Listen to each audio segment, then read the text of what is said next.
কালীগঞ্জে উপনির্বাচনের গণনার দিন বোমায় ছিন্ন ভিন্ন হয়ে যায় তামান্না খাতুন এবং সেই ঘটনার পর এখনো কালীগঞ্জে উদ্ধার হচ্ছে বোমার স্তূপ। মোলান্দিতে বোমার পাহাড়, যেখানে স্নিফার ডগ দিয়ে পুলিশ তল্লাশি চালায় এবং দুটি বালতিতে বোমা আছে বলে প্রাথমিকভাবে মনে করছে পুলিশ।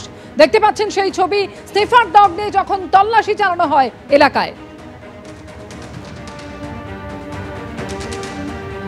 কালীগঞ্জ বিধানসভা উপনির্বাচনের গণনার দিন বোমার আঘাতে ছিন্ন ভিন্ন হয়ে যায় তামান্না খাতুন এবং সেই ঘটনার পর এখনো কালীগঞ্জে উদ্ধার হচ্ছে বোমার পাহাড়। স্নিফার ডগ নিয়ে আজকে সেখানে তল্লাশি চালানো হয়। দুটি বালতিতে বোমা ভর্তি দুটি বালতি উদ্ধার করা হয়েছে এবং প্রাথমিকভাবে বোমাই সেখানে রয়েছে বলে মনে করছে পুলিশ।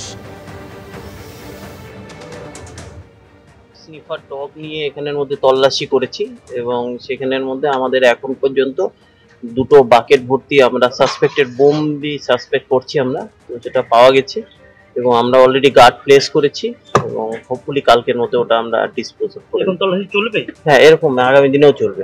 প্রায় 50,000-এরও বেশি মার্জিনে যখন জয়ী হচ্ছে, এটা কোনোদিনও কারোর কাম্য হতে পারে না। ভীষণ মর্মাহত, খুব খারাপ লেগেছিল।